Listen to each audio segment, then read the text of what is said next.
Hi, I'm Pook. I need your help. But first, I want to explain who I am. I'm a video editor, scripter, and animator. And this video is my last Hail Mary into getting my account back. But before I get into this story, do not attack anyone mentioned in this video, including ROBLOX Support.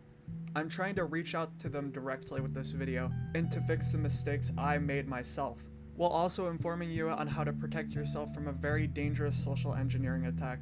I also can't animate like this for the entire video, otherwise time would run out to recover my account.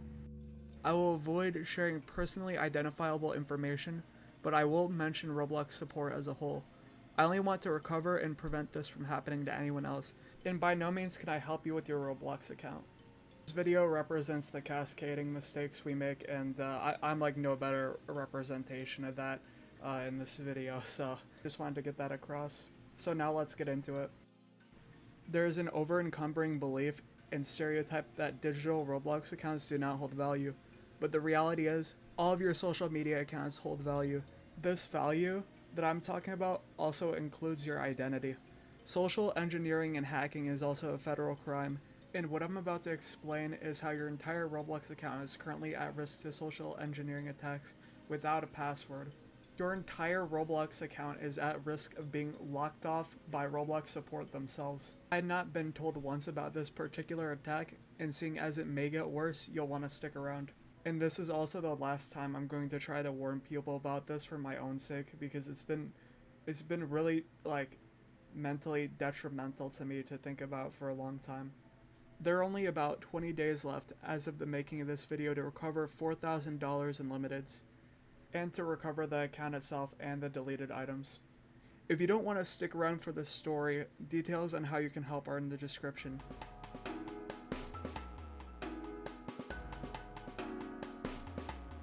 The social engineering attack goes like this. You'll get a message on Discord from someone claiming to be a moderator of a Roblox Discord server. They will state, and I quote, "You've been banned from X Discord server." In my case, they pretended to be a server I thought I was a part of. I'm not gonna get into my life story, but I joined a bunch of Discord servers to see like what the communities were up to and to potentially meet new people. This is what resulted in my my Discord getting flooded with these types of messages, and it's what led to this main like social engineering attack. This message is effectively what begins the first stage of the social engineering attack, and it was my fault for believing it. I believe the actual maliciousness was inside the message. It didn't click that the spammer was actually the person I needed to be worried about. This left me extremely vulnerable from a social standpoint. I was completely tunnel visioned on the impersonator themselves, even though I knew better and I received very similar spam messages in the past. This exact spam message is spammed everywhere, like across Discord. So even if you're in like one Roblox server, there's a chance you're gonna get this. If you do get a message like this, be sure to notify the server admin so they can make a PSA about it. But I feel like we should move into, you know, what I did next with this person.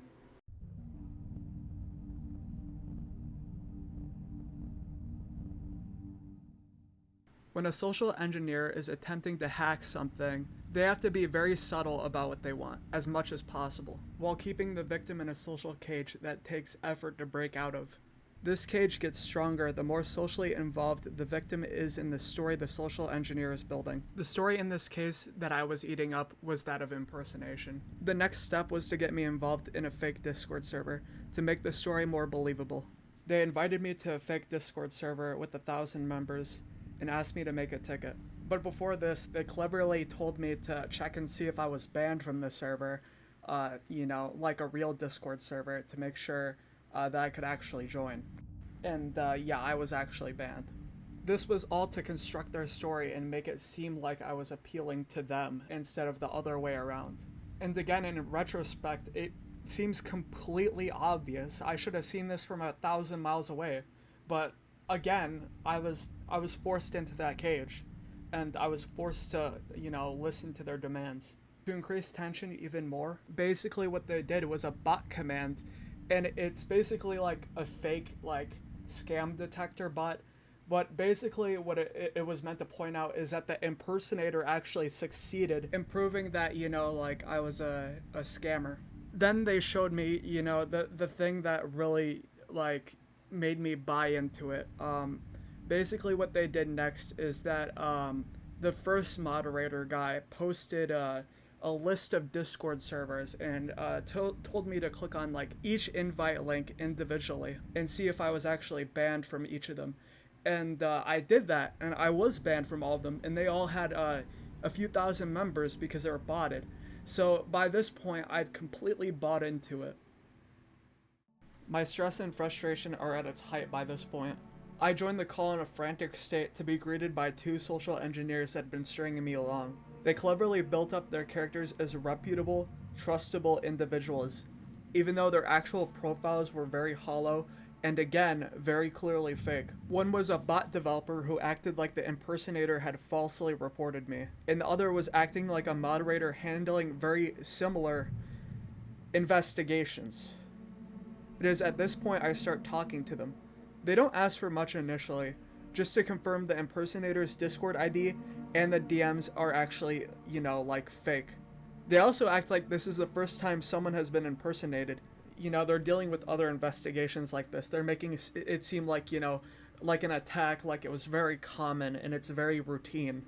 If it wasn't clear up to this point, I'd believed completely that I was impersonated. And all I was trying to do by joining this call was to clear my image with both the bot developer and the moderator to see if we could come to a resolution. Basically, I wasn't thinking about myself in this situation, and it's ultimately what got my account breached. And the social engineers themselves were definitely experienced with what they were doing. They sounded like they were in like their mid-20s. I would have immediately known if they were like kids or something to look out for them. But these were full-on adults. Like, they're people that could easily manipulate a kid into losing their account. And the difference between me and any other kid that could have gotten involved in that situation is that I have the voice to talk about it. I have the skills to make this video and show to you exactly what happened from my perspective. To get off the side tangent, what they wanted me to do next was to reset my password. But this password reset is not what gets my account breached. It is at this point I should have heard the sirens outside my house, seen the red flags in the street, and oh god, I'm sharing my screen. Before I get into this next part, I should describe that I'm a very tunnel-visioned individual, if that wasn't clear already. But I always had the thought that I was safe even if I showed off my password thanks to two-factor authentication. I was blatantly wrong, and this isn't the case at all. There are actually two other ways that supersede both your password and two-factor authentication. These two things are your ROBLOX security code and one that's highly relevant to this video that I'm about to bring up. Before this video, I knew completely about the ROBLOX security thing, but I had no idea about the other one. To get back into it, basically they're stringing me along when I bring up the fact that I should share my 2FA page. This is to verify that, I can actually log into the account. Since to get to that two-factor authentication splash page, you need to have the password to the account. And again, this is completely nonsensical. This is to get me all comfortable, all this build up, everything, to get me comfortable to do one thing. That thing is showing my email. Now, the reason why I thought this was fine, and I didn't really care too much at the time, is because I thought they were trustable individuals, and I didn't have anything in my email that was super sensitive, and I actually reviewed and I made sure, there wasn't anything there that they could use against me. But remember earlier, I click on revert password before even screen sharing, which, yeah, it does revert my password, but the same action also causes you to be placed on the two-factor authentication page, which also sends you an email to log into your account. And again, this was all before I was screen sharing. And I was too busy talking to them, so I didn't log back into my account. This next part of the video is by far the most important part of the video and the thing I want you to take away from this entire situation. Remember the second thing from earlier? Well, this is by far the biggest misconception I had about two-factor authentication. The two-factor authentication code itself is the biggest threat to your entire account. In fact, it would have been safer for me to give them my ROBLOX security code than give them my two-factor authentication code, because then I would still have my account. But how? I brought up earlier in the video that you need a password to get to the two-factor authentication splash page, which will then allow you to get into your account. Well, that's where I was dead wrong. If a hacker obtains your two-factor authentication code, your entire account is forfeit, no matter what evidence you have that proves that you own it. And the thing is, I didn't even lose my account. I still had access to it even after the hackers hacked it. I changed the password back immediately. I emailed Roblox Support immediately. I tweeted about it immediately. And still, yet, the worst is to come.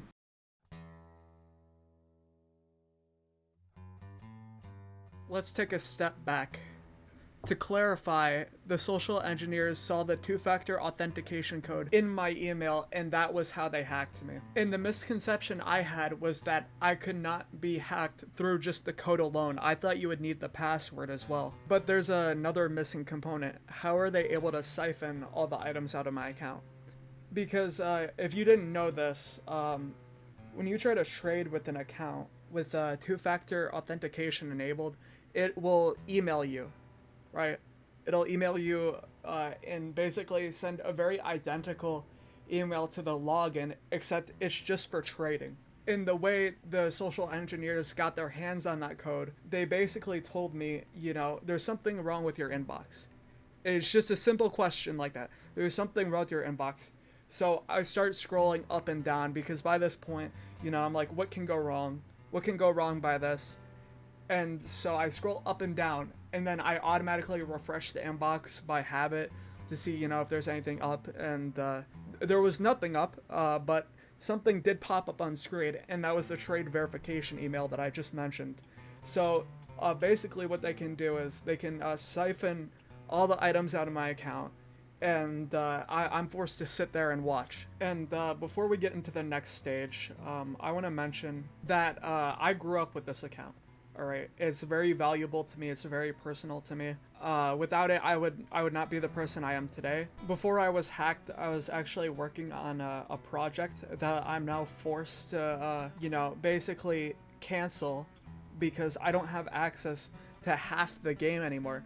I'm entirely reliant on an autosave of that game because I don't have access to that account anymore. Well, now I'm gonna go into the worst part of this video, which is how ROBLOX Support took my own account away from me.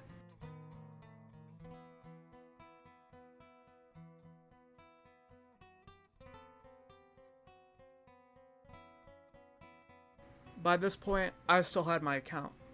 All I wanted to do is fix the mistakes I made. I was already devastated, but at least I still had my account. I was stressed for a few days, waiting for a reply, until one morning that reply came. This is the reply. At first, I just thought, oh, I'm not getting my items back. I would have been okay with that. That was until I checked the Roblox homepage.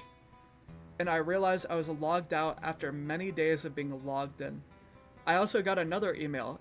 It said this. I immediately knew what was happening. I attempted to log in using my password. It didn't work. I tried resetting my password. It didn't work. I tried to reset my password with my phone number.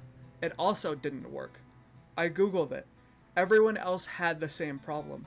I can't believe it. My own account was taken away from me, despite me having access to it and telling them that I was hacked. I tried talking to them about it, and it went as well as it looks. I told them everything I knew, billing information, phone number, everything, and you know, that didn't work.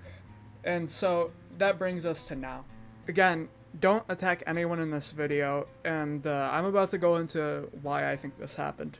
My guess is that they thought the hacker had gained control over my email, when in reality, all they saw were the verification codes, and they logged in like once through the verification code I had generated unknowingly, and obviously you know the story from there. They got me to refresh my inbox, and they got the trade verification code, and they obviously hacked my account. And since Roblox thought I was the hacker, I was the one who had controlled the email, they obviously detached everything, including my phone number for some reason, from my account, assuming that I no longer had access. And before anyone asks, I did check and see if this is the real ROBLOX support, and yes, it is the real ROBLOX support. Since it's such a massive thing up for debate if I own my account or not, I'd like to put my second channel up here. You can also find videos dating back to like 2012 on this channel. You can also find magnum opuses like Epic Bus Crash on Roblox and Terrified Guest on Roblox. I have to say they're the pinnacle of my channel, but honestly, I shouldn't have to go any farther than that. Let's move into the epilogue. Despite everything, I still believe I have the right to own my account. You also have the right to own your account. I'm fighting so nobody else has to go through this, because people have gone through this, and they will continue to go through this unless we have something to say about it. So I want to say again, please spread this around any way you can. Twitter, through art, TikTok, YouTube, Reddit, anything. Feel free to use the tag #support4Pook. Feel free to talk about your own experiences of getting hacked in the comment section. The more people that know about this type of stuff, the better.